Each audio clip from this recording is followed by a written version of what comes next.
Bom, boa noite, pessoal. Bem-vindos aí a mais uma aula de gestão de projetos. Hoje, dando início à unidade 4, nós vamos falar de dois temas hoje. Vamos já fazer duas sessões aí de uma vez só. A primeira sessão, nós vamos falar sobre métodos ágeis na gestão dos projetos. E na sessão 2, vamos falar de metodologias de gestão de projeto, né? E gestão por projetos também. Na aula que vem, a gente vai falar de mais um ou dois, mais uma sessão, e aí uma aula antes da gente fazer a prova, eu faço uma revisão para vocês, beleza? Combinado. Beleza. Ok. Vamos lá, vamos dar sequência aqui então. Primeiro tema, né? Métodos ágeis, tá? Então a gente sabe que no desenrolar de qualquer projeto, onde a gente gerencia aí várias atividades, vários processos, várias etapas, várias pessoas, né? Tem interfaces aí com vários departamentos também, e às vezes fornecedores e tal. Tudo que a gente encontrar de ferramenta que faça com que essa gestão seja mais ágil, seja mais eficiente, tá? A gente consegue aí entregar o projeto dentro do prazo e muitas vezes até um pouco antecipado aí, tá? Podendo aí adiantar um pouco o projeto, desde que a gente não esqueça aquelas premissas básicas de entregar o projeto dentro do custo, né? E entregar o produto final, o objetivo do projeto, seja ele produto ou serviço, dentro das especificações que o cliente desenhou lá no escopo do projeto, beleza? Então, o que a gente vai ver nessa sessão? A gente vai ver uma das metodologias de gestão de projetos, né? Uma delas a mais conhecida, esse conjunto de ferramentas, né, chamado de métodos ágeis. Dentro desses métodos, dessas metodologias, a gestão mais conhecida, a ferramenta mais conhecida é o Scrum, né, que é uma ferramenta para estruturar a gestão do projeto, né, e ela é baseada aí no experimento, ou seja, ela é mais interativa e incremental, beleza? Então vamos entender um pouquinho quais são as funcionalidades, como é que a gente faz para aplicar, beleza? Basicamente, essa metodologia Scrum, ela nasceu e foi, assim, aplicada, né, para desenvolver softwares, tá? Só que o que as pessoas começaram a enxergar é que essa ferramenta que nasceu aí para ajudar o desenvolvimento de softwares, ela poderia ser aplicada em vários setores do mercado, beleza? Então a gente vai dar uma olhadinha aqui que essa metodologia ela está baseada em alguns valores, conforme a gente vai ver a seguir. Então é o seguinte, quais são os valores dessa ferramenta Scrum? Então, o primeiro é a coragem, beleza? Então, ou seja, quando se recebe um projeto ele é na grande maioria deles, é um desafio a ser cumprido. Porque lembra, além de você realizar suas atividades do dia a dia, aquela para a qual você foi contratado, né, que está na tua carteira de trabalho, muitas vezes o projeto ele é uma atividade à parte. É claro que a gente tem empresas que só vivem de projetos, tá? Mas o que a gente está falando aqui é dentro da sua função normal do seu dia a dia, você ainda fazer parte de um time que vai entregar esse projeto. Então, esse time ele precisa ter coragem para fazer dar conta, né, de fazer as atividades, dar conta de receber um objetivo e cumprir, tá? Então, um dos princípios aí é você ter coragem para desenvolver essas atividades. O outro ponto é o foco, tá? Dentro de um projeto, na maioria das vezes ele é um projeto de curto prazo, tá? Aí entre um mês até um ano, você tem que sempre manter o foco naquele objetivo, tá? Então, você muitas vezes não tem muito tempo para fazer algumas tarefas, não tem muito tempo para desenvolver aquela atividade, ou precisa realizar aquela tarefa o mais rápido possível, na maneira mais assertiva, porque tem outra equipe esperando dar continuidade daquele resultado que você vai entregar. Então, você não pode perder o foco das atividades, tá? Senão você pode colocar a perder aí o objetivo de um projeto como um todo, beleza? Um outro ponto aí, andando bem ao lado aí do foco, é a questão do comprometimento. Então, as pessoas que estão envolvidas em um projeto, elas têm que estar comprometidas a alcançar os objetivos, ou seja, a entregar aquele produto do projeto, tá? Seja ele produto físico ou seja ele aí um serviço, tá? Então, eu tenho que ter da parte do time, das pessoas envolvidas, o comprometimento em realizar as tarefas, né? Seriedade com as coisas, para acabar não deixar isso pontas soltas, né? Então, porque dentro de um projeto, dependendo da complexidade dele, muitas pessoas estão envolvidas, beleza? Outro ponto que a gente sabe que tem bastante dentro de um projeto é que você é envolvido aí com várias equipes, você é envolvido com vários departamentos, e o respeito entre os membros do time, isso tem que ser um dos pilares, né, de qualquer gestão de projeto. Não só do projeto, mas a base para qualquer trabalho que você desempenha dentro de uma empresa, beleza? Então, o respeito aí entre os membros é um outro pilar, um outro valor do Scrum, tá? E o outro ponto, né, por último aqui, a abertura que se tem, que o time e os seus stakeholders, né, que são as partes envolvidas, interessadas no projeto, eles estão sempre abertos aí a desafios e a todo tipo de trabalho. A gente sabe que no desenrolar de um projeto, muitas vezes você tem que mudar aí, desviar um pouco o caminho, a rota, né, sem desviar o objetivo, tá? Então, muitas vezes você traça todo as atividades, o que tem que ser feito lá no escopo do projeto, mas no desenrolar do projeto isso pode tomar uma forma aí de uma proporção muito grande. É necessário você ajustar as velas no meio do caminho, tá? Então, e essa abertura tem que ser tanto por parte do time, quem está fazendo aí as ações ligada diretamente, quanto as partes interessadas, né? Os stakeholders, beleza? E além desses valores, o Scrum ele também está apoiado, ele está amparado aí por três pilares, tá? Vamos dar uma olhadinha quais são esses três grandes pilares, além de todos esses valores que nós acabamos de falar agora.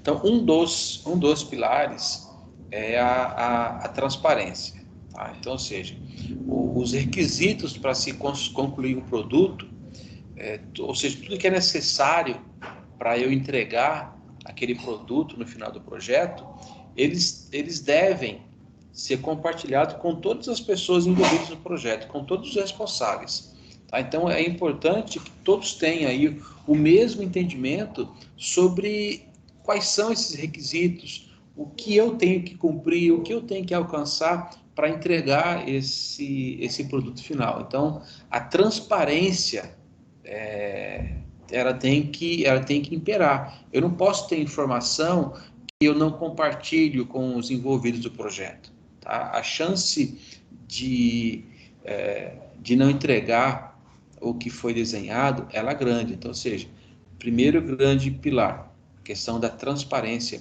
dos requisitos dentro de um projeto. Um outro pilar importante é a inspeção, tá? Nós já vimos, né, vocês já fizeram um trabalho aí, estão fazendo ainda, que um projeto ele é ele é baseado em fases, né? Ele é faseado, tá? Algumas atividades, elas andam em conjunto com as outras, algumas atividades dependem da finalização de uma para que ela comece, então, ou seja, eu tenho dentro de um projeto vários pontos onde eu sou obrigado a inspecionar o progresso daquele projeto, justamente para saber se existe alguma variação indesejada. Então, ou seja, como está o andamento do projeto? Então, essas inspeções elas têm que ser constantes, tá? Para que eu possa ter tempo hábil no meio de alguma atividade que não está seguindo muito aí o que foi planejado, para que eu possa corrigir, tá? Então, é importante que se faça isso o mais rápido possível, porque eu posso aí atrapalhar o objetivo, o andamento do projeto. Então, eu posso atrapalhar o meu time. Tá? Então, inspeções devem ser feitas, tá? Para que eu possa corrigir a tempo, tenha a chance, né, de corrigir a tempo alguma variação no projeto. E por fim aqui, né, a gente tem a adaptação. Então, como eu falei no início, e vocês já testemunharam em alguns projetos que vocês já fizeram, até no trabalho que a gente estava fazendo, a adaptação, ela faz parte aí do dia a dia de um projeto. Então, quando eu consigo, então nessa segunda fase aqui, ó, da inspeção, quando eu consigo verificar que algo não está saindo conforme planejado, não está saindo a contento, eu sou obrigado a ajustar algumas rotas, e muitas vezes eu tenho que fazer adaptações. Então, ou seja, caso eu identifique que algo fugir do planejado e que o resultado pode ou está sendo prejudicado, eu preciso ajustar, né, os ponteiros aí o mais rápido possível, beleza? E muitas vezes, nesse meio do caminho, eu não tenho tempo de parar, de planejar, né, de testar, eu tenho que fazer uma adaptação aí o mais rápido possível, beleza? Para não impactar muito aí no resultado final do projeto. A metodologia Scrum, ela possui aí 2 pontos, tá? Que são eles, os papéis e as cerimônias, tá? Então, quando a gente fala aí dos papéis no Scrum, ou seja, o que deve ser desempenhado dentro do Scrum. Então, o primeiro aí é o Product Owner, então, ou seja, é o dono do produto, é o PO, tá? Então, ou seja, quem é o responsável, o representante do negócio? Então, essa pessoa que define quais são as prioridades e o que deve ser entregue, tá? O projeto, o produto, né? Ele tem um responsável, beleza? Eu tenho aí o Scrum Master. Quem é esse cara? É o facilitador. Então, o papel dessa pessoa é tirar da frente aí os impedimentos e facilitar a integração, facilitar o trabalho das equipes. Tá? Então, ele deve ter o seu foco maior aí para transformar um time, tá? Para que ele trabalhe mais rápido e melhor, beleza? E aí eu tenho também o time de desenvolvimento, que é quem executa as atividades para que o produto possa ser desenvolvido, o produto ou o serviço. Tá? Então, esses são os papéis dentro do Scrum, dessa metodologia. Veja, não é o papel do projeto, é o papel de quem está utilizando essa ferramenta dentro do projeto, beleza? Então, aqui, por exemplo, quando eu falo o Product Owner, não é do projeto, tá? Então, ele vai trabalhar muito ali em conjunto, né, com o gerente do projeto, assim como o Scrum Master, né, que é o facilitador, e ele pode ser, o Scrum Master pode ser o gerente do projeto? Pode, mas são 2 atividades iguais, mas distintas, beleza? Esse aqui ele vai atuar mais, né, o Scrum Master, como um facilitador. Então, é um cara que vai mais gerenciar conflitos, tá? Para fazer com que a equipe desempenhe seu trabalho melhor. O segundo é a questão, né, o segundo papel são as cerimônias, tá? Então, são elas aí a Inception, que é na fase de preparação, de inserção do Scrum Master. Então, ou seja, nessa cerimônia são definidas aí os times, tá? Desenvolvimento, os products backlogs, né? Ou seja, o que eu preciso entregar? Então, assim, antes de entregar meu produto final, qual é o detalhamento dessas entregas, né? O que eu preciso me esforçar para entregar? Então, ou seja, nesse ponto, todos participam dessa cerimônia, beleza? Ela tem, né, a duração aí, né, o sprint, né, que é um tempo de trabalho, né, esse sprint, ele pode variar entre 2 a 4 semanas, né? A frequência da realização dessa cerimônia é apenas uma única vez, no início do trabalho, ou seja, ela aqui é a fase de preparação, beleza? Então eu vou olhar aqui para o meu backlog, né? Ou seja, o que vem antes, né? Para eu poder entregar o detalhamento dessa minha atividade, né? Para que eu faça essa preparação, beleza? Uma segunda aqui é a planner, né? Então eu tenho que definir as metas, tenho que planejar. Então é nessa cerimônia onde eu vou definir as metas, né? Ou seja, as tarefas, né? O que deve ser entregue. Então nela o time vai dar uma avaliada se realmente consegue entregar aquelas tarefas dentro do sprint, né? Voltando aqui, né? O sprint é aquele tempo de trabalho, tá? Que pode variar entre dias, depende, ou meses, tá? O sprint é o tempo de trabalho, beleza? Então, ou seja, também aqui todos participam, tá? Então, isso aqui, nesse caso aqui, ele dura aqui mais ou menos 1 hora, tá? Então, aproximadamente, né? E é porque aqui onde eu consigo, eu vou definir, então eu não preciso demandar muito tempo aqui, tá? Então, aqui é mais a questão de planejamento, onde vão sendo discutidas as ideias, beleza? De novo, a frequência é uma única vez, tá? Então, ou seja, uma vez planejado, eu não preciso ficar planejando de novo, a não ser que algo dê errado, aí eu preciso colocar em prática aí alguma ferramenta, algum plano de ação, alguma melhoria, mas o planejamento ele é feito uma vez só. O review, beleza?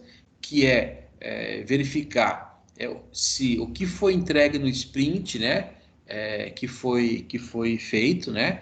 Então, ou seja, todos participam, né? Dura basicamente aí 1 hora aproximadamente. E a frequência é uma vez ao final de todo sprint. Então, ou seja, sempre que é um cheque que eu tenho que fazer, tá? Então, ao final de cada período, cada termo de trabalho, vamos dar uma olhada no que foi entregue, né? Então, se o que foi entregue está de acordo, está tudo ok, tá? Um outro ponto é a retrospectiva. É uma cerimônia onde todos falam, né, o que foi aprendido, o que eles ensinaram, o que funcionou, o que não funcionou, o que pode ser melhorado, tá? Todo mundo participa também. O tempo de duração mais ou menos 1 hora, beleza? E a frequência é de uma vez ao final de cada sprint, de cada espaço de trabalho, beleza? Um outro ponto é o daily, que é uma cerimônia no qual todos falam sobre o andamento do sprint, falam dos impedimentos, das oportunidades de acelerar ou não o trabalho, beleza?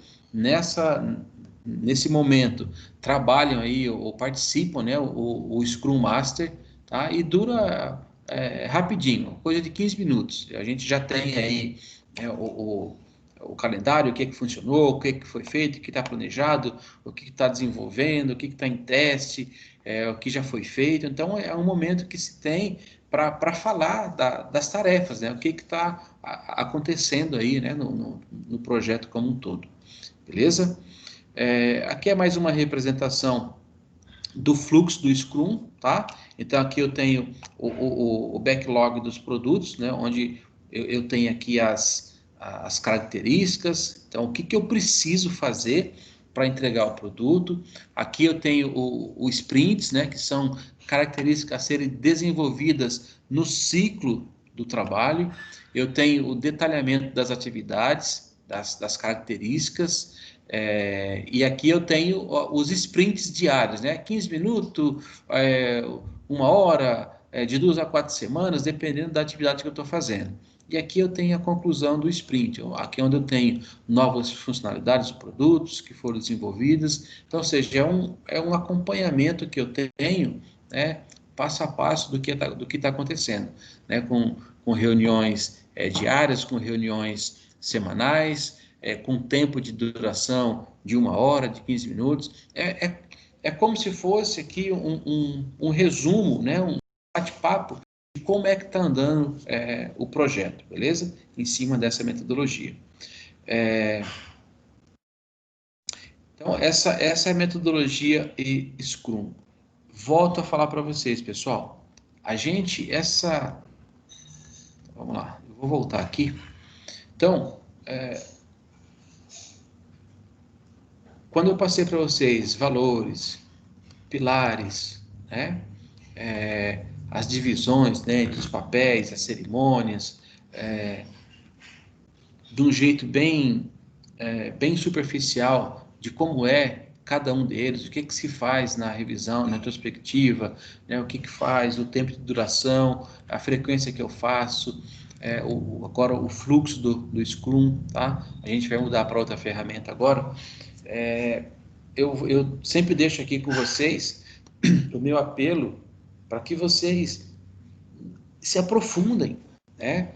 Para que vocês, se faz sentido, se você acha que consegue aplicar no teu dia a dia, pessoal, se aprofundem, tá? Nessas ferramentas.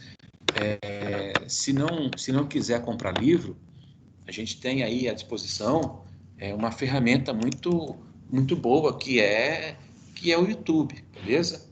Então vocês vão me ver sempre falando, porque eu me apoio muito também né, tanto na internet, principalmente no YouTube, tem um material muito vasto para tudo que você quiser.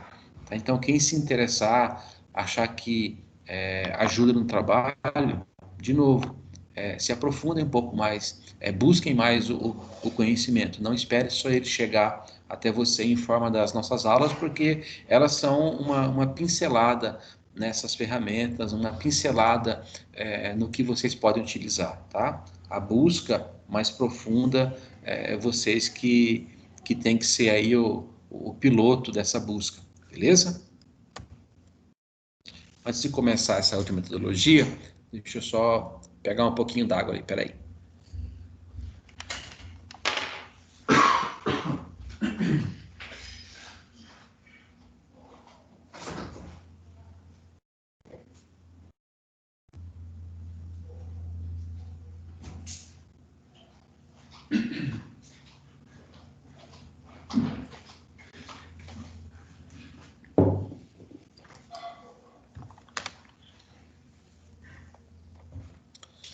Beleza, pessoal, voltei.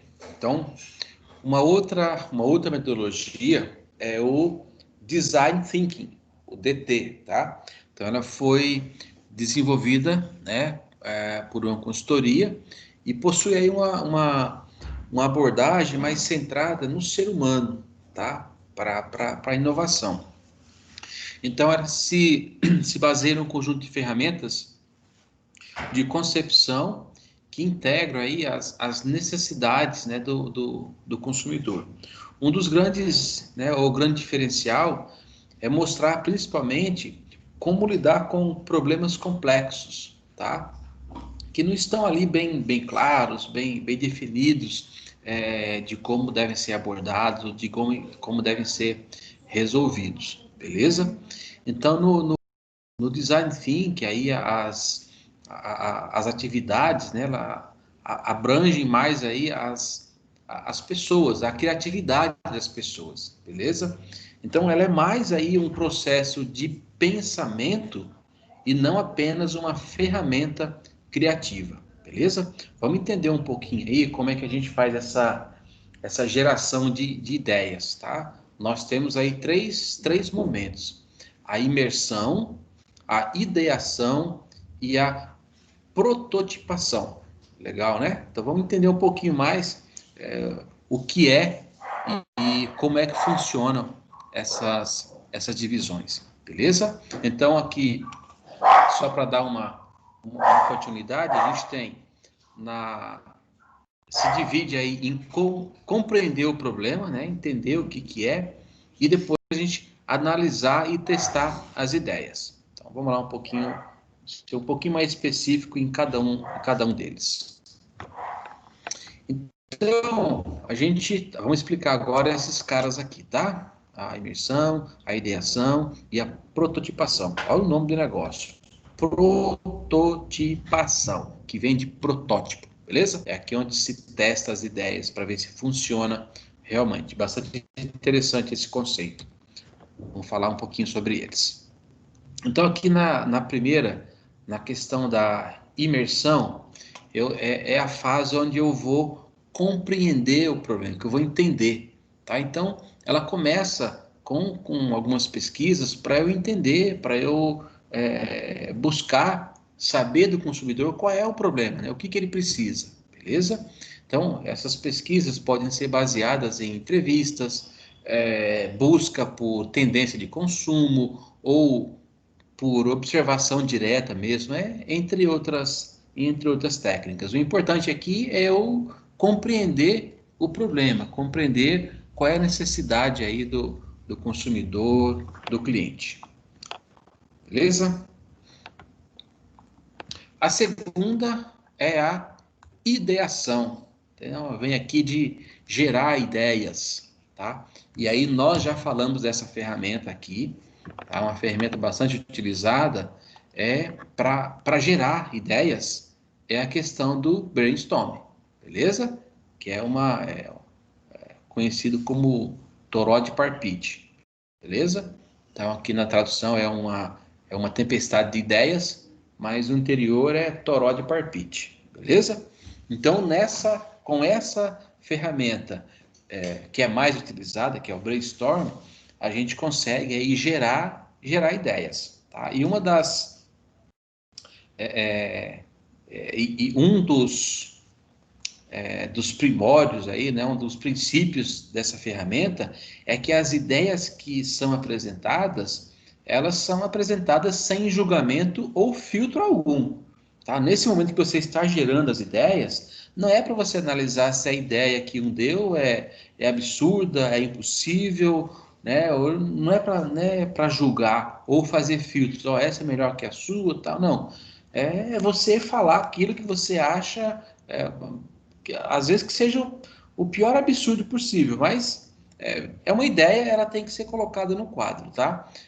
O processo seguinte de selecionar as ideias é uma outra etapa com outros critérios. Nessa primeira fase é você gerar ideias, beleza? Então, ou seja, esse é o momento de você pensar fora da caixa. E é justamente dando ideias totalmente absurdas, que às vezes você de uma ideia absurda, né, você pode ir filtrando, modelando e chegar numa ideia que ninguém nunca tinha pensado. Então, essa é a grande contribuição dessa ferramenta, beleza? Então, né, para que isso possa acontecer, é preciso ter pessoas de diferentes perfis, se possível, também até o próprio consumidor.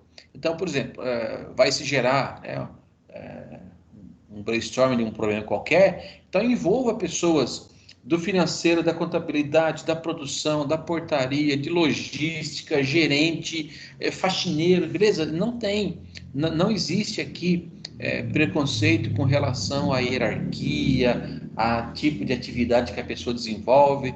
Não, a ideia é que você tentar extrair da pessoa algum pensamento, alguma ideia que ela tem desse problema que foi apresentado, beleza?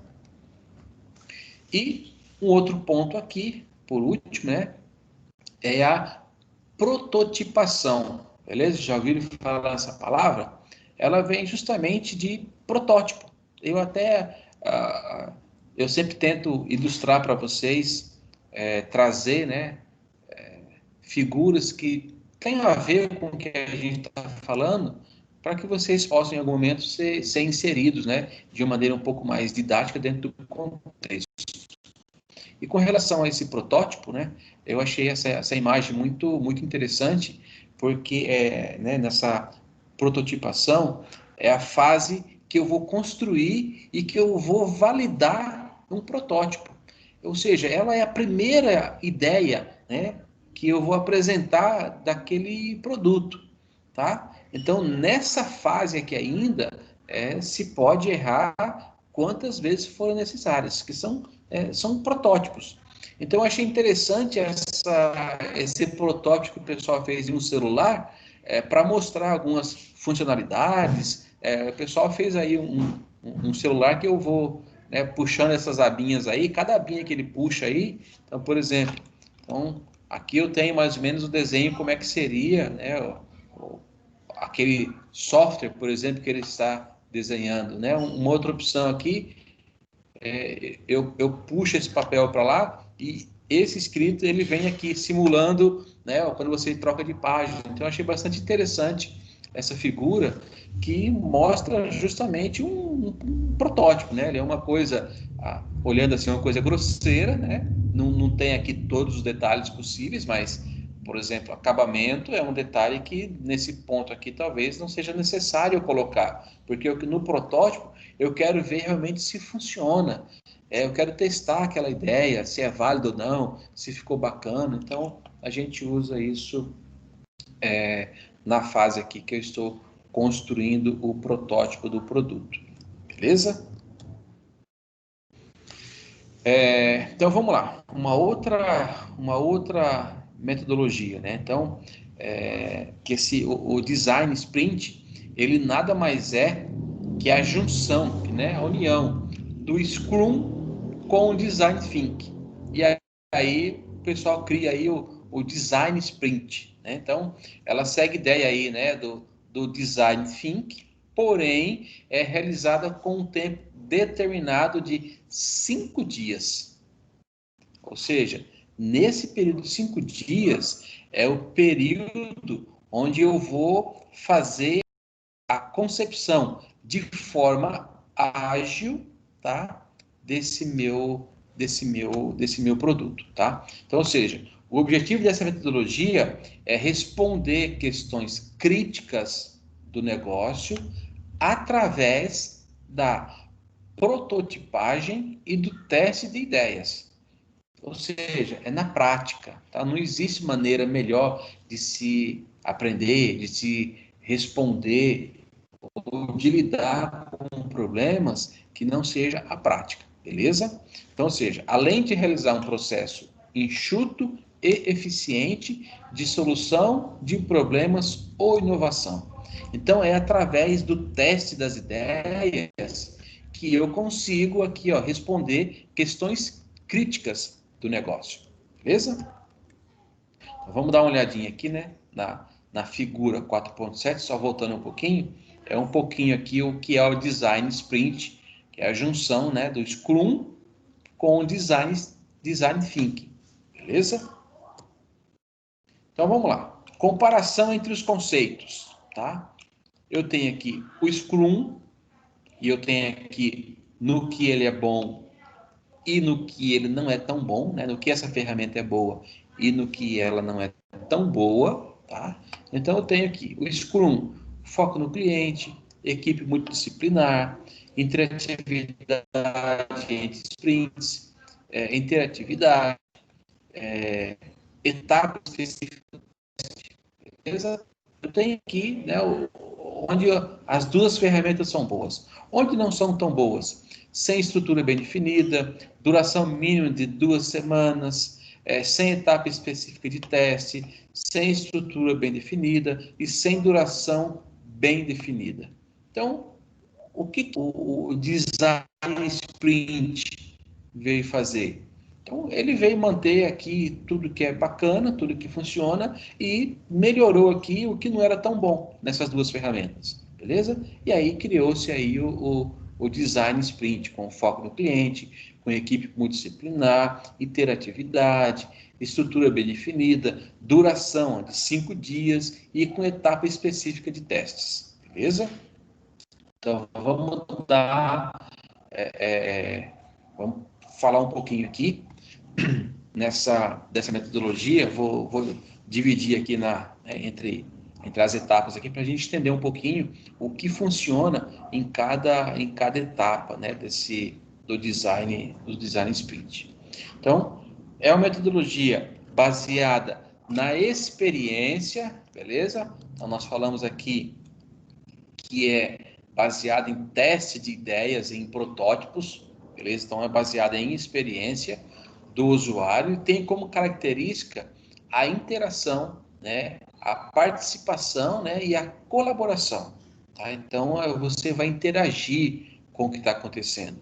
É dividido em 5 etapas, sendo que cada uma ocorre em um dia. Lembra que nós falamos aqui, a metodologia é que ela ocorre aqui num tempo determinado. Então, ou seja, em 5 dias, meu amigo, a coisa tem que acontecer, tá? E aí a gente tem aqui então, a estruturação de 5 dias e a etapa específica de cada teste e o que acontece em cada um dos dias. Então, vamos lá. A primeira etapa é desempacador, ou seja, compartilhar informações, tá? Então, ou seja, quanto mais informação eu puder passar, eu tenho que passar, porque é em cima dessas informações que eu vou analisar, que eu vou fazer aí, direcionar todo o meu trabalho. Então, nela, a voz do consumidor é expressa e compartilhada com todo o time. Então, se eu estou fazendo um produto ou preciso entregar um serviço para um certo consumidor, a voz desse consumidor, ela tem que ser ouvida e ela tem que ser compartilhada com todo o time. Em seguida, a segunda etapa é esboçar, né, as ideias onde elas são exploradas. Então, em cima da necessidade, eu vou esboçar minhas ideias, eu vou explorar, né, tudo que eu estou trazendo de ideias e, nesse dia, cada integrante do time tem que trazer alguma coisa, tem que dar alguma ideia, tem que escrever, né? Tem que esboçar a sua ideia de maneira individual e depois, no final, o grupo todo vai opinar sobre qual é aquela melhor ideia, beleza? Então, essa foi a segunda etapa, onde eu vou colocar em prática aí, eu vou trazer as ideias que cada um teve e no final se escolhe ou descarta, né, a ideia mais ou menos relevante, beleza? Um outro ponto, né, e aí isso no terceiro dia, né, na terceira etapa, só um minutinho. Beleza. Na terceira etapa, decide-se qual ideia será prototipada e testada. Qual ideia vai virar protótipo? Então, nesse dia, a ideia é escolhida e, para facilitar a próxima etapa, deve ser desenvolvido um storyboard, que funciona como um mapa de construção, beleza? Tá? Para fazer colocar em prática, né, desenvolver aquela ideia, para poder apresentar aquela ideia como um protótipo, beleza? E também nessa fase se escolhe os participantes, né? Quem vai participar do teste, beleza? A quarta etapa é a prototipagem, ou seja, é construir realmente o protótipo, tá? E ele deve ser aí, em questões funcionais, o mais realístico possível, tá? Não estou falando em mínimos detalhes, em designs, não, mas na questão de funcionalidade, o quanto mais eu puder fazer parecido possível para que eu teste as funções, é o mais recomendável, beleza? E aí, a quinta e última etapa desse teste é colocar aí o protótipo realmente à prova. Então, nesse momento, é oportunidade também do consumidor interagir com o produto. Então, imagine, você antes de começar a fabricar em escala e começar a desenvolver fornecedores, tá? Você chama o teu fornecedor e fala assim, olha, é isso aqui que nós pretendemos entregar. Então, lembra aqui quando você comentou, né, o que você queria, onde você aqui expressou o seu desejo, né, aquela primeira etapa de compartilhar informações que você queria. Então, está aqui o resultado. Aí, o consumidor ele tem a oportunidade de interagir com o produto. Ele vai pegar e ele vai dar informações valiosas. Olha, realmente, beleza, esse aqui que eu esperava. Olha, esse aqui não ficou tão bom. Dá para a gente mudar aqui. Porque você imagina você ter essas respostas depois que você produziu 10, 15, 20 mil, 30 mil peças de um certo produto. Então, é importantíssimo, antes de você startar esse projeto, eu consegui fazer um protótipo. É claro, eu vou conseguir fazer protótipo de todos os projetos? Não, não vai, tá? Mas sempre que possível, né, é importantíssimo você fazer esse tipo de protótipo e o consumidor interagir, tá? Então, muitas vezes, assim, ó, protótipo você consegue até fazer de tudo. Agora, o funcional que já muitas vezes não dá, tá? Mas dá sempre aí para o consumidor ter uma ideia do que ele vai receber, beleza? E aí, no final do dia, depois da interação do consumidor, se for necessário, ele é aprimorado, o que deu certo mantém, o que não deu é descartado, beleza? Então, após isso, um modelo tangível, né, que dá para o cara pegar, que dá para o cara sentir, ele é apresentado. Então, tudo isso tem que acontecer em 5 dias. Tranquilo? Então, aqui só exemplificando, né, colocando em semanas aqui, 5 dias, né, o que a gente está falando, essa é a programação do Design Sprint. Então, aqui eu vou mapear, né, fazer pergunta, vou ver quem é o meu alvo, né, o meu cliente, né, o consumidor no caso. No segundo dia, eu vou ajustar, vou fazer esboços. No terceiro dia, eu vou decidir o que vai ser feito. Na quinta-feira eu vou fazer o protótipo e na sexta-feira aqui eu vou testar aquele protótipo que foi construído aqui. Beleza?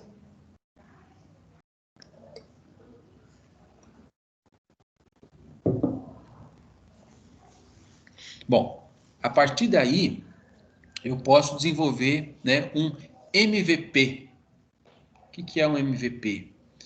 É o mínimo valor de um produto, tá? Que é uma versão mais simples do produto final e que pode ser utilizado para teste e até lançado no mercado, se for possível, tá? Então, com esse MVP, é possível a gente identificar se a ideia final ele atinge ou não aquelas necessidades expostas pelo cliente, beleza? Então vamos lá. Essas metodologias elas trazem vantagens de gestão de projetos, já que todas elas colocam aí o consumidor dentro do processo de desenvolvimento. Então, uma das vantagens dessas metodologias é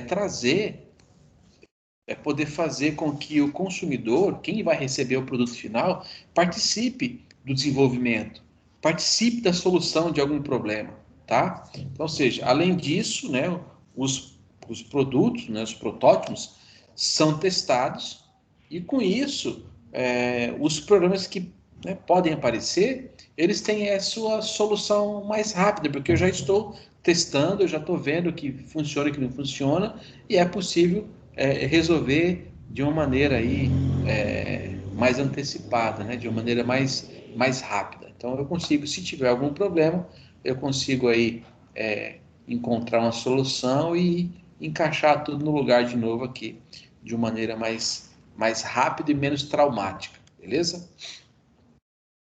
Essa foi rapidinho, né, pessoal? Então, mas tem mais uma aula, tá? Tem mais um módulo. Nós temos aqui a sessão 2, tá? Justamente por ser algo, uma sessão que foi bem rapidinha, eu coloquei mais duas, né? Coloquei 2 módulos para gente falar hoje, beleza?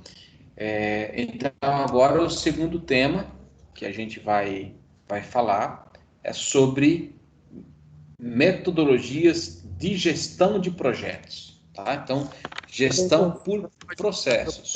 Code. Oi? O senhor pode voltar na página anterior para o QR Code? Posso.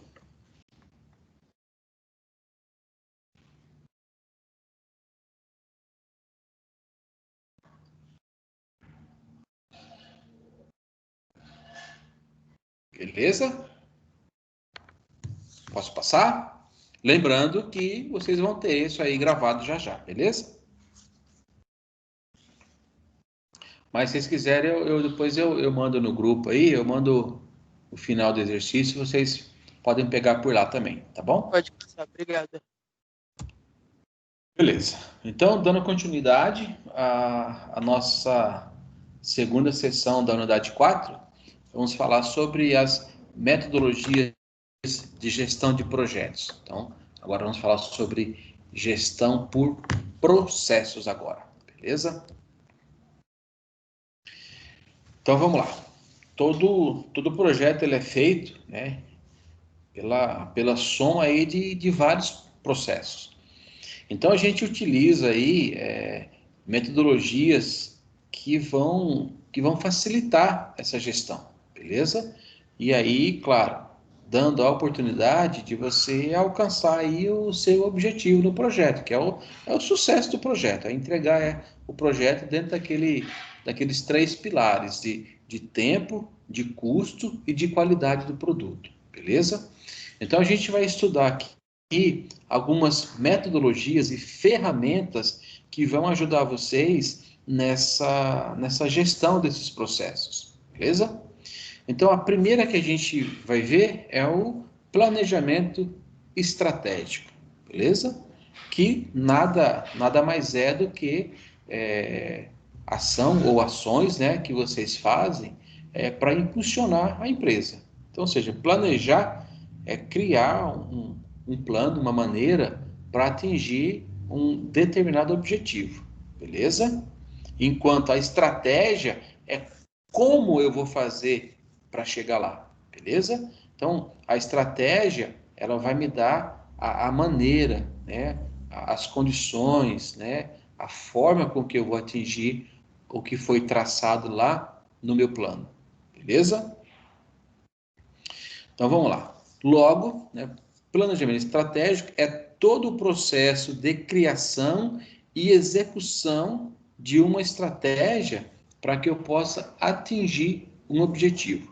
Esse processo ele vai desde a definição das metas até uma tomada de decisão, beleza? Então, só para a gente ter o conceito aqui.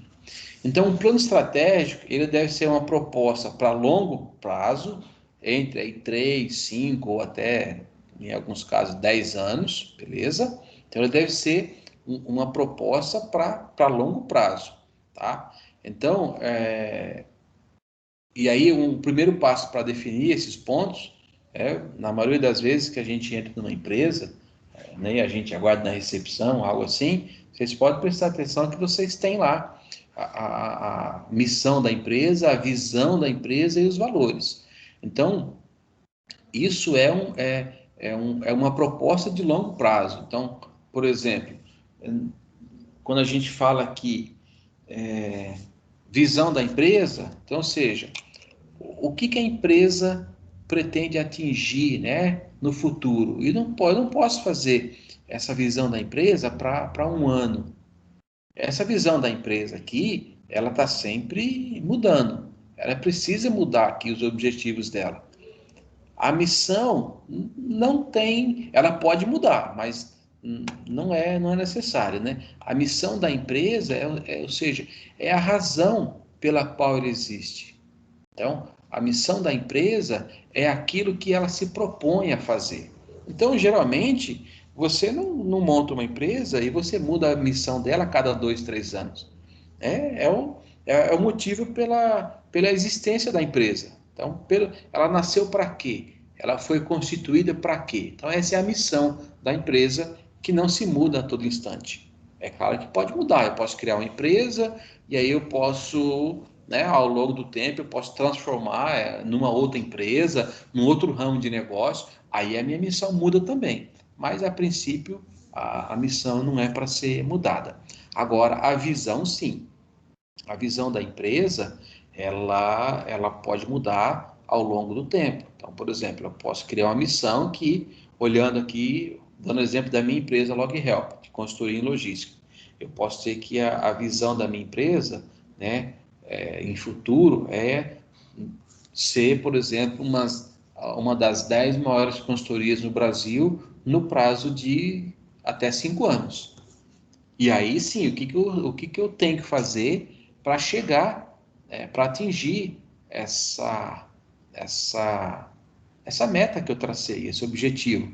Chegar em 5 anos, ser uma das 10 mais reconhecidas empresas de consultoria de logística do Brasil. Então, beleza, isso aqui está na visão da empresa.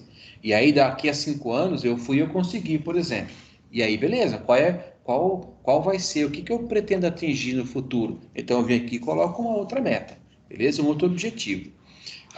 Os valores da empresa, eles também não tendem a mudar, porque são os princípios, é aquilo que geralmente o dono da empresa acredita e é em cima desses princípios que ele vai nortear todo o andamento da empresa. É que ele vai, são os valores em que a empresa acredita, né? Honestidade, princípios, respeito, né?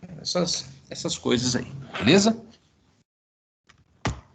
Então vamos lá, alguns passos, né, para que eu possa fazer um bom planejamento estratégico, eu devo seguir aqui alguns passos. Vamos dar uma olhadinha quais são. Primeiro é saber onde está. Então, ou seja, eu tenho que identificar quais são os meus principais problemas. Então, ou seja, eu tenho que me conhecer melhor. Então, como é que eu faço, né? Como é que eu faço para identificar em que ponto está a minha empresa? Como é que eu faço para identificar quais são os meus principais problemas? Porque problema todo mundo tem, toda empresa tem. Agora, qual é aquele ou quais são aqueles em que eu devo desprender aí maior tempo para que eu possa solucionar de vez esses problemas e que esses grandes problemas causam grandes prejuízos ou grandes tratamentos com clientes e assim por diante, ou até mesmo colaboradores. Então, aqui eu tenho que fazer entrevistas, né, com os meus clientes, com os meus colaboradores, né, para saber como é que está o meu clima organizacional. E eu também tenho que analisar os meus concorrentes, como é que está o mercado. Então, ou seja, qual é a mensagem aqui? A mensagem aqui, pessoal, é autoconhecimento. É imprescindível eu me conhecer quais são os meus defeitos, para que eu possa traçar aí um plano de correção, beleza? Segundo passo, criar plano de ações. Depois que eu me conheci, depois que eu identifiquei onde eu tenho que melhorar, onde eu não estou tão bom, ou onde eu achava que eu era bom e aí depois me mostraram que eu não sou, né? Eu tenho que fazer o quê? Eu tenho que corrigir. Então, para eu corrigir esses pontos não tão bons, eu tenho que fazer aí criar plano ou planos, né, de ação para que eu possa resolver. E aí, nessa minha pesquisa, eu vou ter a oportunidade de conhecer quais são as minhas forças, quais são as minhas fraquezas, as minhas oportunidades, quais são as ameaças. Então, aqui nada mais, aqui eu estou fazendo uma análise SWOT, beleza? Tá? Onde vamos olhando aqui na análise SWOT, né?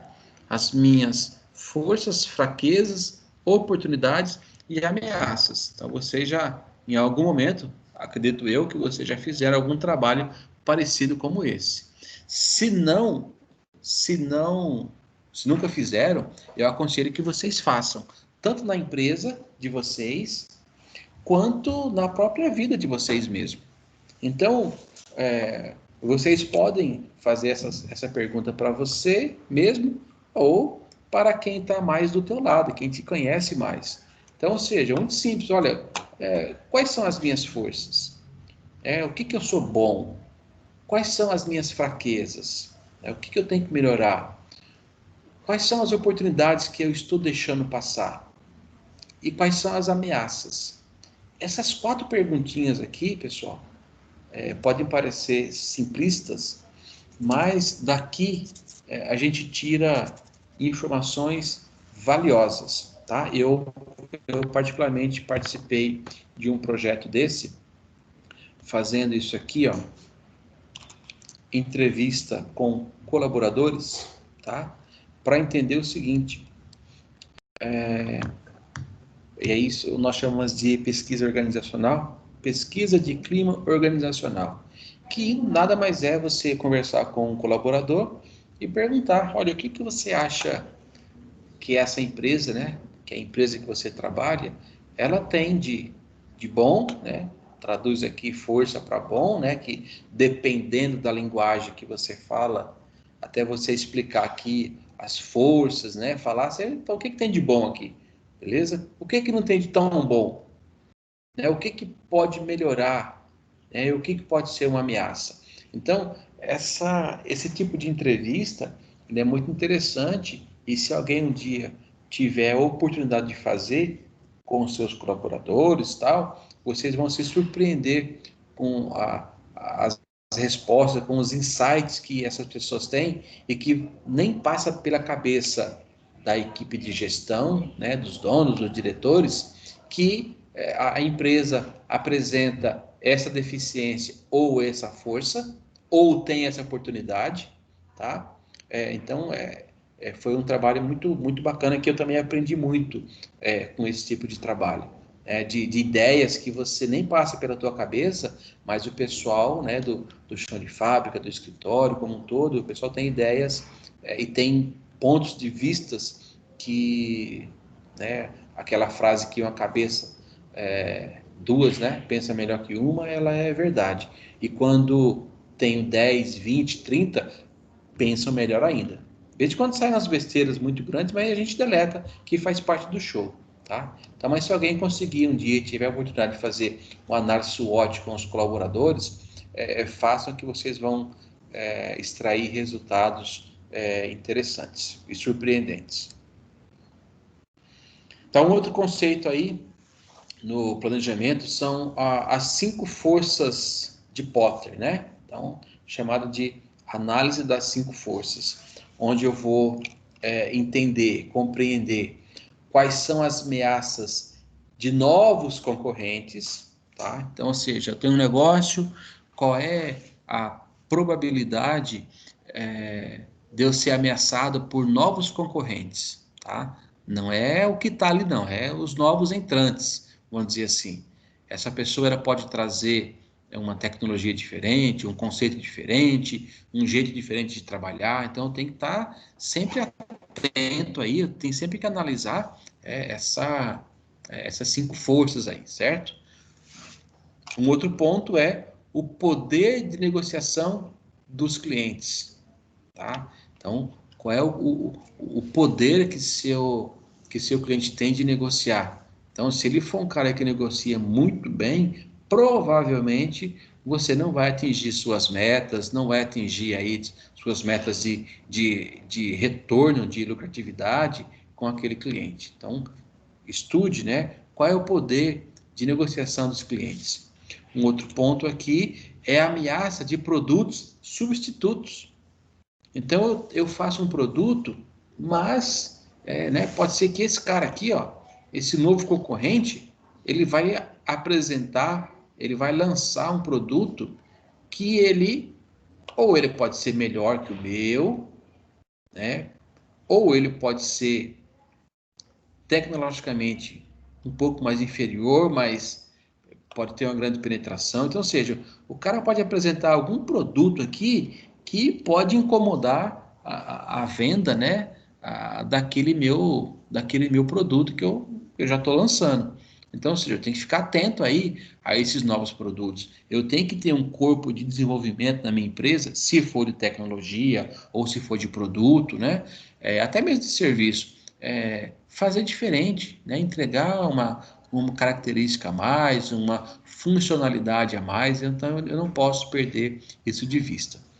Um outro ponto importantíssimo é o poder de negociação que eu tenho com os meus fornecedores, tá?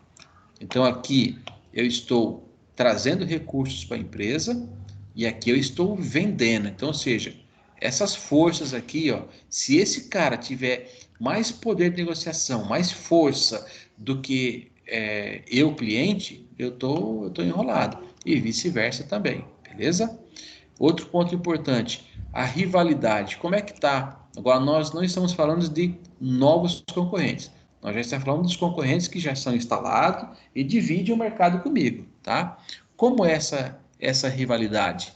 Como é essa briga? É muito acirrada ou não? O mercado está grande demais, tem campo para todo mundo, a gente não precisa brigar, porque uma rivalidade entre concorrentes, ela é até saudável e necessária, né? Faz com que eu apresente novas soluções, eu apresente novos produtos, eu apresente novas maneiras de fazer o que sempre foi feito, tá? Então essa análise por esses 5 pontos aqui é importantíssimo você fazer também, olhar para dentro do teu projeto, beleza? Terceiro passo.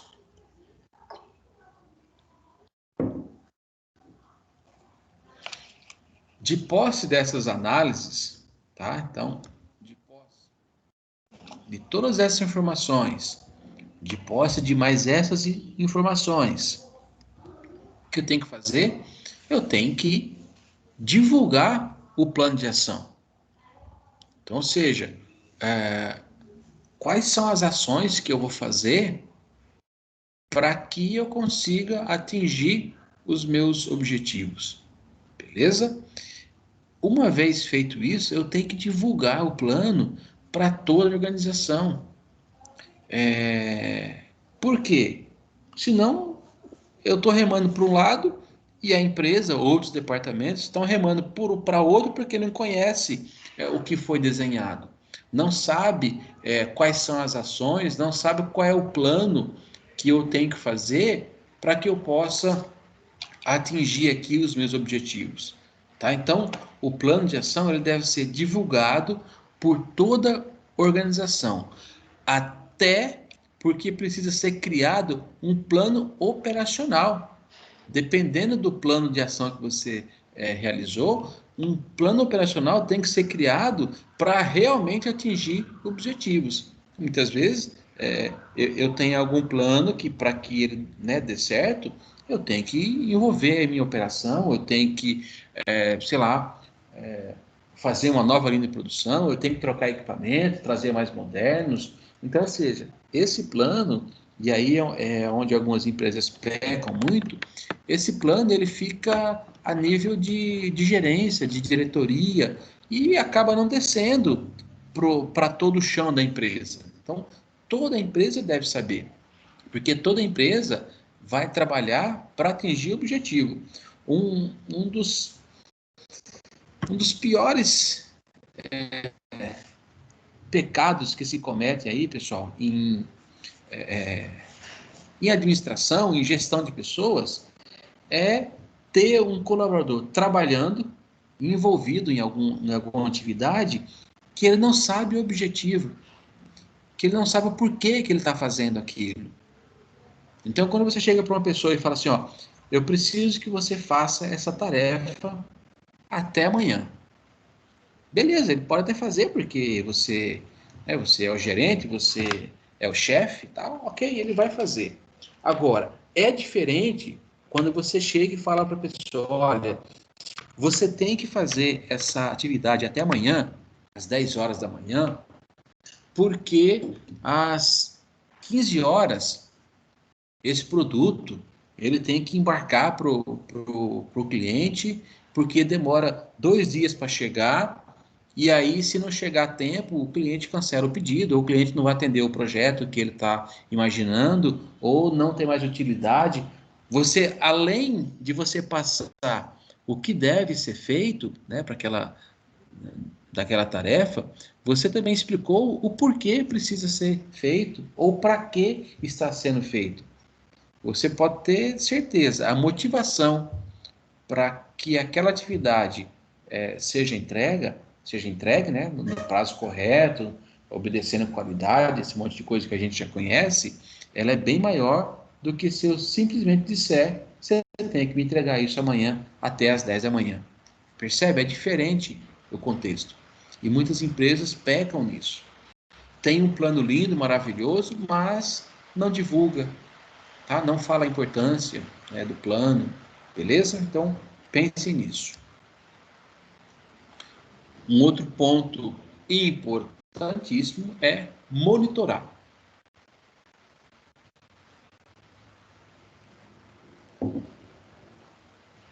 Criar indicadores, né, para que eu possa acompanhar o desempenho de cada processo.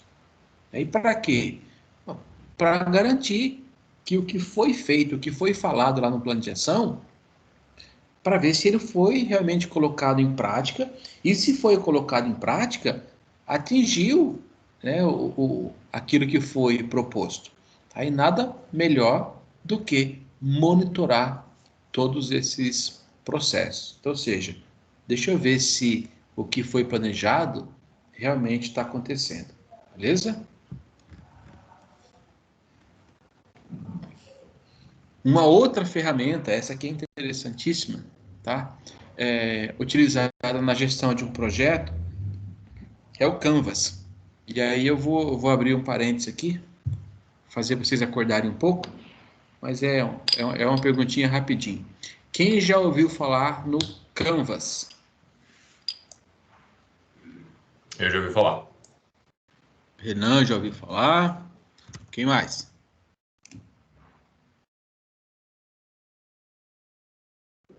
Só o Renan?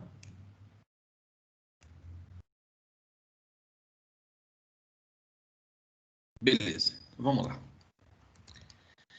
Então, o Canvas, ele é um modelo de negócios, tá? Ele é uma ferramenta de planejamento estratégico que permite a gente desenvolver e projetar modelos de negócio novos ou já existentes, beleza?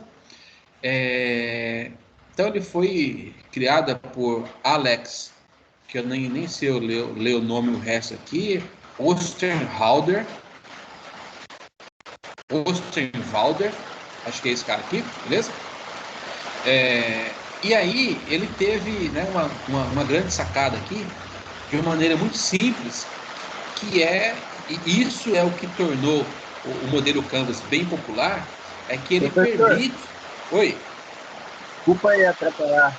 Aqui o slide não tá aparecendo para mim. Pessoal, alguém mais está com esse problema?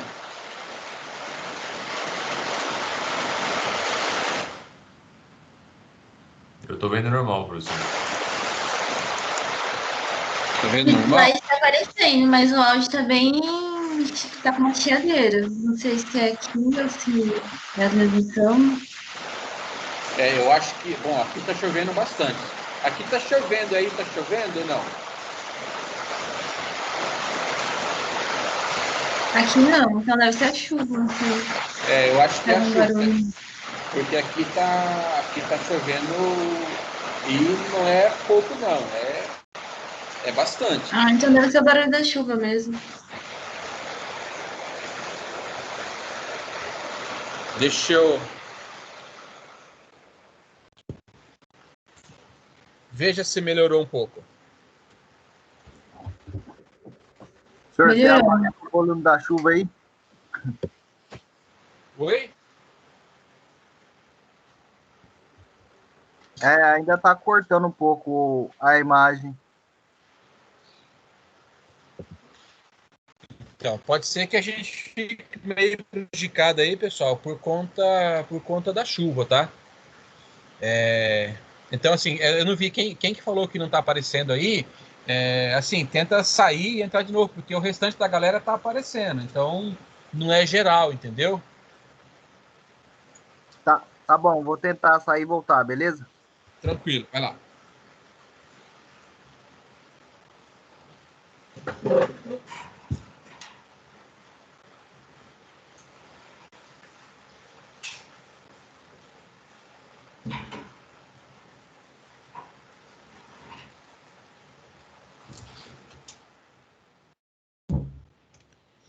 Bom, vamos lá. Enquanto o aluno entra e sai, vamos continuar aqui, beleza? Vocês estão me ouvindo bem? Tá vendo a imagem aí, tranquilo? Sim, professor. Positivo. Vamos lá. Então, o modelo Canvas, ele é essa folhinha que vocês estão vendo aqui, ó, tá? Nós vamos explicar cada quadrante desse, tá? Para que vocês possam entender de uma maneira um pouco mais didática, beleza? Então, aqui nós temos, né, os parceiros chaves, a atividade chave, os recursos. Aqui eu tenho... Espera aí que o aluno está entrando de volta aqui. Deixa eu aceitar ele aqui de novo. Tá? Aqui eu tenho qual é o meu produto, o que eu vou entregar de valor para o cliente, tá? Do lado direito eu tenho a maneira com a qual eu vou me relacionar com o cliente. Aqui eu tenho quais são os segmentos dos clientes. Aqui qual é o canal, tá? Como é que eu faço para atender esse meu cliente. Aqui eu tenho as estruturas de custos para que eu possa manter esses recursos, esses parceiros. E do outro lado eu tenho a receita, que é proveniente aqui do campo do cliente. Então, de novo, pessoal, vamos fuçar mais isso aqui, tá? Na internet, no YouTube, onde vocês quiserem. São ferramentas que a gente pode aplicar no nosso dia a dia, no modelo de negócio. Eu quero abrir um negócio, eu quero propor um novo negócio. Se você fizer baseado aqui em cima dessa metodologia do Canvas, você tem uma visão. Olha só, vamos parar, antes de eu entrar no detalhe desse modelo, eu tenho aqui, ó, numa única folha de papel, beleza? Em 9 quadrantes, você consegue enxergar quem são os seus fornecedores, qual é a tua atividade-chave, o que você vai fazer, quais são os recursos para você fazer essa atividade, para você entregar o teu produto, para você ter o teu produto, para você poder oferecer para o cliente, beleza? Aqui você tem a maneira com a qual você vai se relacionar com o teu cliente, você tem quem são os seus clientes, você tem quais são os canais que você tem para distribuir o teu produto com o cliente, você tem aqui toda a estrutura de custo, o que é necessário para eu comprar matéria-prima, mão de obra, e aqui eu tenho as receitas. Num quadro, numa folhinha só de papel A4, você tem aqui todas as atividades da empresa, tudo, desde receita, custo, fornecedor, cliente, mão de obra, produto que você vai entregar, você tem tudo num quadro só, beleza? Então, mas para que serve cada quadrante desse aqui? Vamos entender um pouquinho. Então, ó, na proposta de valor, tá? Você tem aqui, ele trata aqui do que a tua empresa ela vai oferecer para o mercado. Então, ou seja, o que o cliente recebe de valor, né? Ou seja, qual é o produto que eu vou criar?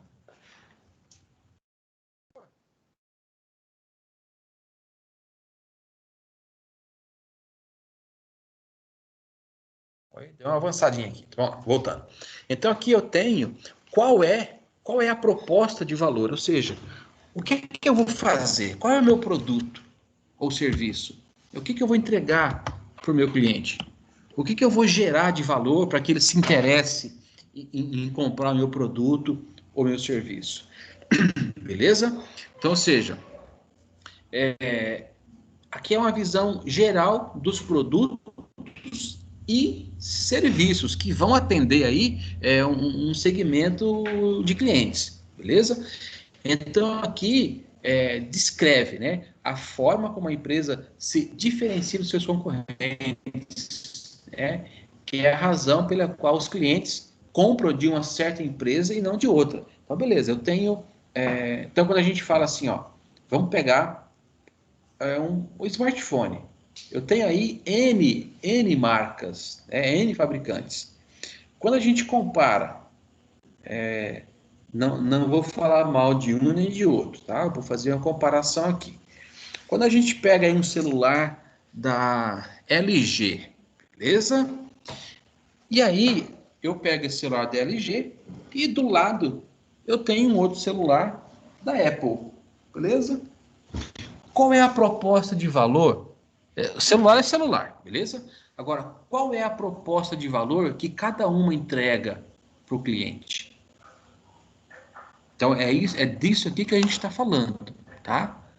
O que é que eu faço para eu me diferenciar dos meus concorrentes? Ou seja, essa é a razão que vai fazer com que os clientes comprem o celular da Apple ou da LG, depende. Tá? Então, ou seja, ele vai atender aqui, é um conjunto de valor que vai atender a um segmento de clientes específicos. Tá? Então, é isso que você tem que encontrar, é disso que fala aqui as minhas proposições de valor, minha proposta de valor. Os próximos 3 blocos, né, se referem aos clientes, ou seja, para quem fazer, né? Para quem que eu vou entregar aqui essa minha proposta de valor. Então, seja, vamos lá, segmento de clientes, tá aqui, ó, segmento de clientes. Qual é o público-alvo para os produtos ou serviços? Beleza? Então, seja, eu estou fazendo isso aqui para quem? Então, aqui é onde eu vou listando.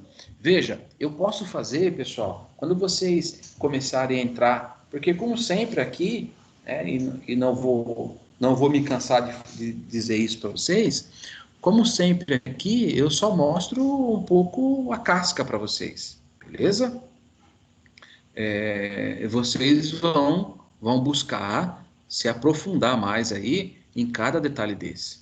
Então, eu sugiro que, basicamente, eu vou perder um pouquinho mais de tempo aqui com o Canvas, eu sugiro, aconselho que vocês vejam exemplos de como é criar, né, procura no YouTube depois aí, de como é criar um modelo de negócio utilizando o Canvas. Vocês vão ver que como é simples, em poucos minutos eu tenho uma visão geral de um negócio. Então, você está pensando em abrir um negócio, coloque ele aqui no modelo Canvas. Muitas vezes você vai se surpreender e falar assim, nossa, eu nem imaginava que para eu entregar isso aqui, a minha receita de custo, a estrutura de custo ia lá em cima. Ou eu teria que buscar esse tipo de parceiro, de fornecedor. Esse tipo de fornecedor não tem no Brasil, tem só, sei lá, fora. Eu tenho que ter noções de importação. Sabe, você consegue ter uma visão geral sem se aventurar fisicamente do negócio. Beleza? Então, é interessante. Eu gostaria que vocês, né, quem pudesse, que desse hoje, antes de dormir, ganhe seus 10, 15 minutinhos vendo um vídeo do Canvas, como é que funciona. Beleza? Então, vamos lá. O segundo aqui são os canais, né? Então, esse bloco, ele trata dos canais de compra, recebimento do produto ou serviço, né? Também trata aí do fornecimento desse meu produto para os meus clientes, beleza? Então, ele inclui aqui estratégias de marketing, distribuição, né, de organização, então tá tudo nesse canal aqui. O terceiro é o relacionamento com o cliente. Então, ele apresenta aqui como é que a organização faz para se relacionar com cada segmento de cliente. Lembra, aqui eu tenho um segmento, mas nem sempre a comunicação que eu vou ter com o segmento ela é igual para todos. Então, eu tenho que ver como é que eu me relaciono com o cliente do tipo, sei lá, classe A, classe B, classe C, com a indústria. Eu tenho que ter desenhado esse tipo de relacionamento com o cliente, beleza? Os outros 3 blocos, eles se referem à infraestrutura, ou seja, como fazer. Então, veja que aqui, ó, aqui é o que vai se fazer, tem aqui. Aqui é para quem que eu vou fazer. Aqui é como fazer, beleza? Então, ele responde essas questões. E nós não chegamos nessas duas aqui ainda. Então, aqui no como fazer, eu estou aqui olhando as minhas atividades chaves, atividades essenciais para entregar o valor para o cliente. Então, esse valor eu estou construindo com isso aqui, com parceiros, beleza? Então, ou seja, a minha atividade chave, ela representa aqui, ó, como é que eu vou fazer, como é que eu vou entregar esse valor aqui. Para eu fazer esse valor, eu tenho que ter a minha atividade chave. Qual é a atividade chave? É aquela que eu vou entregar o valor para o meu cliente, beleza? E aqui eu tenho os recursos principais, né? Os recursos chaves. Esse bloco, ele trata de todos os recursos que são necessários para eu fazer a atividade chave. Então, o que eu preciso? Eu preciso de mão de obra, eu preciso máquinas, eu preciso matéria-prima, eu preciso um monte de coisa, de recursos, para que eu possa fazer a minha atividade-chave virar o meu valor de entrega aqui para o meu cliente, beleza? E no outro eu tenho as parcerias, os fornecedores, beleza? Então, são fornecedores e parceiros que são necessários, que são importantes para aquela minha atividade-chave. Então, são esses caras aqui que vão prover os recursos, seja ele de matéria-prima, de tecnologia, né, de conhecimento. Então, tem que ter aqui os meus parceiros-chaves, beleza? E o quarto bloco, né, a gente fala de quanto é necessário fazer, beleza? Então, ou seja, esse bloco se refere às finanças, beleza? O quanto que eu preciso para fazer, quanto que eu preciso de dinheiro para fazer o meu negócio girar. Então, aqui eu tenho fontes e receitas, que são esses caras aqui, fluxo de receita. Ele trata de todas as formas que eu tenho para obter receita por meio do quê? Por meio da minha proposta de valor, do meu produto, daquilo que eu estou entregando para o meu cliente, beleza? E eu tenho depois aqui a minha estrutura de custos. Esse bloco aqui, ele trata dos custos relevantes para que a minha infraestrutura, para que a minha empresa, ela gire, beleza? Para que essa engrenagem aqui, ela possa rodar, possa gerar aqui o meu valor, meu produto de valor, que eu possa vender aqui para os meus clientes, né? E eu faço toda essa máquina rodar. Então, percebam que de uma maneira bem simples, eu consigo visualizar aqui tudo que eu preciso para construir o meu produto de valor, para eu atender o meu cliente, para eu fazer parcerias e ter os meus recursos, né, para que eu possa gerenciar, para que eu possa gerir esse meu produto de valor e eu tenha no quadrante, né, inferior os custos e receitas. Então, ou seja, dinheiro. Aqui embaixo estou falando de dinheiro. Quanto de dinheiro eu tenho para produzir e o quanto de dinheiro eu consigo quando eu vender esse meu produto. Então, ou seja, você tem numa folha de papel toda a visão de um projeto, tá, de negócio. Beleza? Então, vamos lá, mais uma ferramenta aqui. Então, com todo o projeto bem definido, agora o que eu preciso? Eu preciso avaliar o desempenho, tá? Eu preciso criar maneiras, eu preciso criar métricas para eu avaliar. Tá? Uma das principais ferramentas utilizadas é o BSC, o Balanced Scorecard, que nada mais é, pessoal, uma metodologia que vai escolher indicadores, que não se restringe só àqueles indicadores econômicos financeiros, tá? É uma visão geral, é uma visão integrada e balanceada da organização, beleza? Então, vamos dar uma olhadinha aqui o que contempla essa metodologia, tá? Então, além de ser financeira, né, e econômica, eu sou obrigado a colocar nessa ferramenta indicadores de processos internos, indicadores de clientes, indicadores de aprendizado e crescimento e, claro, os indicadores financeiros, beleza? Então, veja, é uma visão integrada e balanceada. Então, ó, eu consigo integrar o balance do scorecard, eu consigo integrar e balancear todos os pontos de uma organização, onde eu preciso realmente olhar, acompanhar, medir e avaliar o desempenho. Então, só extraindo para vocês um pouco mais aqui, né? As 4 perspectivas são financeiras, beleza? Obviamente, relacionada aos aspectos financeiros da organização, do dinheiro, beleza?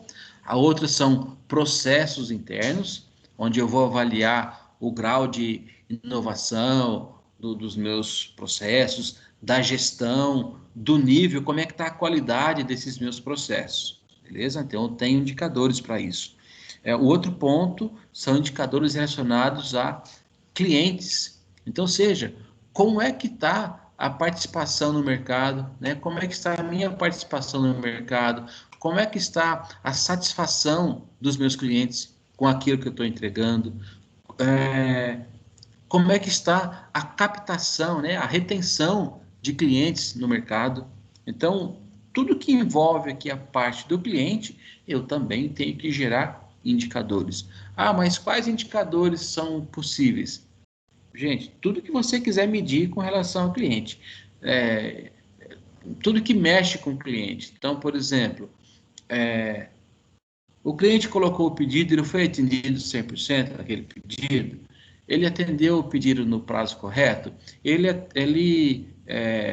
atendeu o pedido dentro das condições que o cliente queria, dentro do prazo de pagamento foi correto, o valor estava correto, o produto satisfez a necessidade do cliente, teve alguma avaria nesse processo, o produto demonstrou boa qualidade, como é que foi o relacionamento do cliente com o vendedor. Então, dá para você montar os indicadores que você quiser, tá? Você consegue medir tudo, beleza? Um outro ponto o quarto aqui, aprendizado e crescimento. Esse aqui já está mais relacionado à capacidade que a empresa tem em manter, né, e reter aí o seu capital intelectual, as pessoas, né, com alto grau de motivação e satisfação. Tá? Então, ou seja, qual é a capacidade que a empresa tem de investir no potencial das pessoas, né? de investir no capital intelectual, né? Motivando, gerando aprendizado e retendo essas pessoas no ambiente de trabalho. E isso, consequentemente, traz aí um aumento da produtividade, porque eu tenho profissionais intelectualmente capacitados, né? Que conseguem ter aí um alto desempenho, tá? Eu consigo manter essas pessoas motivadas a fazerem as coisas, consequentemente, a produtividade ela só tem a aumentar. Beleza? Vamos falar um pouquinho agora sobre o pensamento enxuto. Já ouviram falar em Lean Thinking? Em Lean Manufacturing, já ouviram falar, que é a produção enxuta? A gente tem também algumas adaptações que vêm da cultura Lean, que é até o Lean Thinking, que é o pensamento enxuto. Então, ou seja, ele dá apoio, tá? Aos pensamentos produtivos, aos pensamentos mais eficazes. Então, ou seja, ele garante uma operação eficiente e eficaz, eliminando aí, né, ou reduzindo custos associados ao desperdício. Então, você está sempre pensando em maneiras de fazer aquela atividade, de fazer aquela operação melhor, mais rápido, com menos tempo, com menos custo. Então, é isso que a gente chama de pensamento enxuto, beleza? Então, falando um pouquinho, né, do termo Lean, né, ele foi muito traduzido como produção enxuta, beleza? Só que, daí o que é, né, o Lean Manufacturing? É justamente uma maneira de você evitar os desperdícios durante as etapas de qualquer processo, beleza?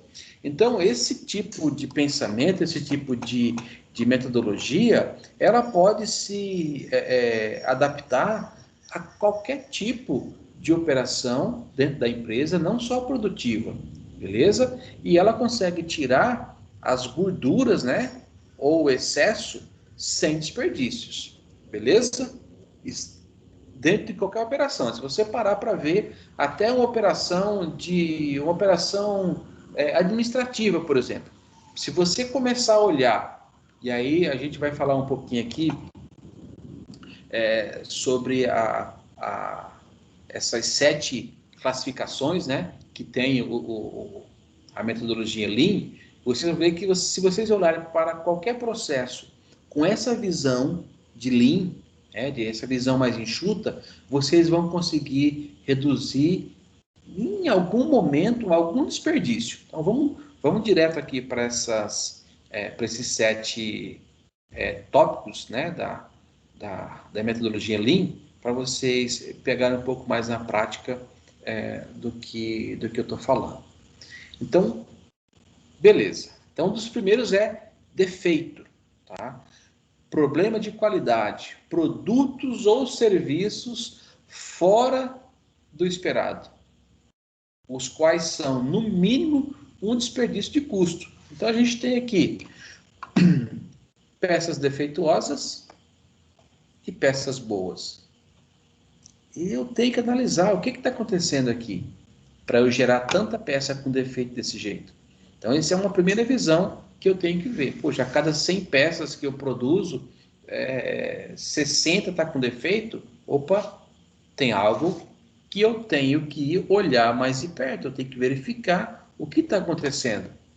É ferramenta? É processo? É matéria-prima? É treinamento? Tá? Então, o defeito é um ponto que eu tenho que investigar a fundo para descobrir qual é a causa raiz daquele defeito, seja ele em peça, seja ele em produto ou serviço. Um outro ponto, processo desnecessário. Toda atividade que não agrega valor para o cliente, o que é um valor para o cliente? É aquilo que ele percebe. Então, imagine, você compra um celular. Vamos supor, tá, que esse celular ele passou por 60 testes ou 60 verificações de processo. Você conseguiu enxergar isso quando você pega um celular? Então, talvez para o processo em si, é interessante, porque eu vou evitar um monte de, sei lá, possíveis falhas e tal, mas para o cliente, se eu verifiquei o meu produto 60 vezes, 140 vezes, 10 vezes, 2, ou se eu não verifiquei nada, o cliente não percebe isso, né? Quando ele pega o produto e ele começa a usar o produto. Então, ou seja, será que eu não tenho que minimizar tanto o processo de conferência? Tá? Não estou dizendo que o processo de conferência ele é dispensável, não é isso. Mas às vezes eu tenho tanto ponto de checagem dentro da empresa, tenho vários pontos de verificação de processos entre uma etapa e outra que talvez possa ser minimizado. Tá? Então vamos ficar de olho aqui na questão de processo desnecessário dentro de uma produção ou qualquer outro tipo de acontecimento. Movimentação. Tá? Movimentação é assim, ó. Toda movimentação que as pessoas fazem, ela é desnecessária, beleza? Mas em alguns momentos é imprescindível. O que a gente está falando aqui é o seguinte, de você criar um sistema eficiente de informação ou material para que ele possa chegar ou para que ele possa estar no alcance das mãos da pessoa. Quando a gente olha aqui para a produção, então, todo movimento que ele tem que o colaborador tem que fazer para vir aqui, pegar essa peça, ou virar, pegar essa outra peça, ou andar para cá, ou andar para cá, para pegar essas outras peças, são movimentações desnecessárias. Então, toda essa matéria-prima, todo esse componente, né, ele deveria estar num fácil acesso das mãos. Então, do mesmo jeito que ele tem aqui essas caixinhas, que ele só estica a mão e pega, de alguma maneira deveria se criar um layout, alguma coisa que esses produtos também estivessem, né, ao alcance das mãos dele, que ele não tivesse que andar tanto para buscar o material, beleza? Então, ou seja, o que eu tenho que fazer é criar sistema eficiente de informação ou fluxo de material para que esteja aqui ao alcance das mãos, beleza? Então, ou seja, movimentações em busca de instruções, informações, ferramentas ou peças não agregam valor e são tempos desperdiçados, beleza? Outro ponto, envolve bastante logística também, transporte. Todo transporte, infelizmente, todo transporte que tem dentro de operação é desperdício, tá? Então, nenhuma operação, veja só, nenhuma operação de transformação, ela ocorre no transporte. É duro ter que falar isso, mas praticamente as operações logísticas, elas são um desperdício. De novo, embora necessárias, né, até o livro fala, embora as necessárias, elas não agregam valor. Somente a entrega lá para o cliente final, aí sim, aí ela agrega valor, ainda quando ela chega no prazo, ou até um pouco antes. Fora isso, é só desperdício de tempo, embora necessárias. Então, o que deve ser feito, do mesmo jeito que deve se criar um layout, tá? Né? Um sistema eficiente para que tudo esteja ao alcance das mãos, eu também devo criar um layout eficiente para que a minha atividade de transporte seja a mínima possível, beleza? Porque ela é necessária, mas ela enquanto eu estou andando com mercadoria para cima e para baixo, dentro do meu parque fabril, eu não estou transformando, eu só estou levando algo de um lugar para o outro, beleza? Então, embora necessário, é um desperdício também. Um outro ponto é espera, tá? Então, pessoas esperando por informações, produtos ou peças, é um exemplo de um desperdício de tempo. Então, imagine, esse cara aqui só vai começar a trabalhar quando, né, por exemplo, todos esses outros 3 aqui fizeram as atividades para que ele receba para dar continuidade. O interessante aqui é você criar, nesse meio tempo, atividades que são sequenciadas, né? Atividades que eu não preciso esperar uma outra acontecer para que eu possa dar sequência na minha. Tá? Então, isso aqui envolve muito para quem trabalha, vocês que estão aí, né, na gestão de produção, né, é importante vocês analisarem esse tipo de processo dentro de uma linha de montagem.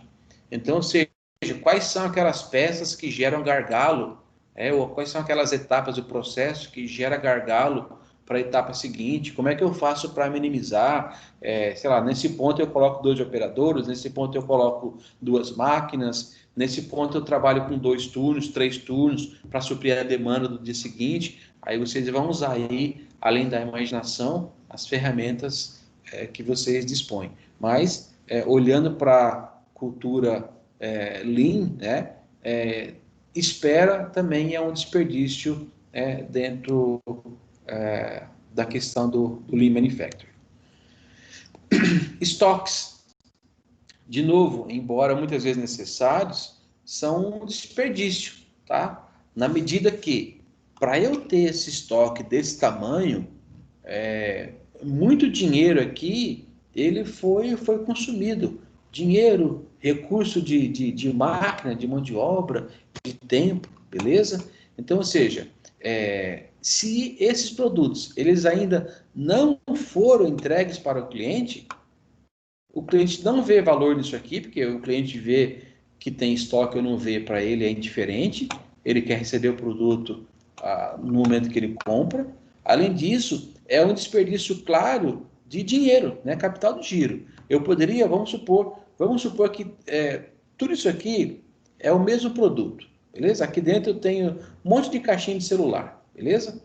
Então, se eu tivesse só esses 2 primeiros montantes aqui, talvez já atenderia minha demanda e o dinheiro, o tempo, o desperdício que eu gastei para produzir tudo isso aqui, eu estaria com o meu dinheiro aplicado ou gastando em outras coisas que no momento se faziam mais necessárias do que encher esse estoque de celular, beleza? Então, o estoque também, ele embora necessário, ele é um desperdício, beleza? Um outro ponto aqui, né, que esbarra no fim em estoques é a superprodução, beleza?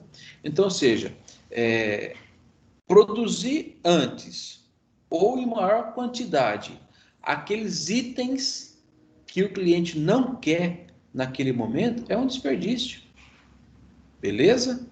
E outra coisa, a superprodução, ela alavanca os demais desperdícios, porque eu vou gerar estoque, eu vou transportar mais, eu vou armazenar mais, no transporte, na armazenagem, eu corro o risco de fazer alguma avaria no produto, vou ter que retrabalhar, vou ter que gastar, né, com retrabalho, então é desnecessário a tal da superprodução.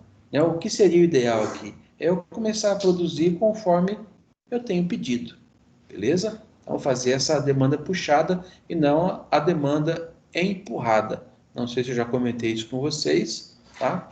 Se eu não comentei, eu vou falar rapidamente. A demanda puxada é aquela que quando você põe o pedido, eu começo a produzir. A demanda empurrada é aquela que eu produzo e jogo na venda para o consumidor comprar. Muitas vezes ele não quer, beleza? Então, o mais interessante aqui é você começar a produzir assim que você tiver o pedido do cliente. Aí você sabe que você acabou de produzir, você vai mandar embora. Ao contrário da outra, você produz, deixa no estoque e tenta vender, beleza? Essa é a diferença entre demanda puxada e empurrada. É uma maneira bem simples para vocês entenderem. Beleza? Então, só para deixar um pensamento para vocês aí, qual deveria ser a velocidade de trabalho no desenvolvimento de um projeto? Como compatibilizar a ideia de que quanto antes melhor, com o conceito de desperdício gerado pela subprodução. Então, eu consigo trazer isso para dentro da administração de um projeto. Então, lembra, um projeto ele é feito em várias fases, por exemplo. Então, é interessante eu, adiantar muito uma tarefa, fazer aquela tarefa bem antes do prazo que foi estipulado, se ela vai ficar parada, esperando aí uma outra seguir. Então, vocês olhem para dentro do projeto que vocês vão conseguir aplicar também o conceito Lean dentro de um projeto. Então, ou seja, embora esses desperdícios tenham sido descritos pensando na fábrica, tudo que a gente viu aqui é no ambiente fabril, beleza? Facilmente a gente consegue fazer um paralelo, com processos dentro das áreas de serviço ou desenvolvimento ou mesmo produtivo. Porque eu tenho desperdício, muitas vezes, de tempo dentro de um projeto, eu tenho desperdício de recurso, eu faço coisas desnecessárias, eu ando demais. Então, dá para a gente aplicar muito bem o conceito do Lean Manufacturing, o conceito Lean, que é um conceito enxuto, dentro do meu projeto ou do meu próprio trabalho do administrativo. Se vocês pegarem, começarem a olhar dentro do processo administrativo, defeito, você me deu um relatório e não é o que eu queria, ou não tem informação, ou a informação que você me deu não bate. Então, eu consigo. Cara, você confere demais, ou não precisa fazer tanta conferência desse processo. Movimentação. Putz, você tem que levantar daqui e ir lá no outro departamento, pegar informação no formulário, do impresso.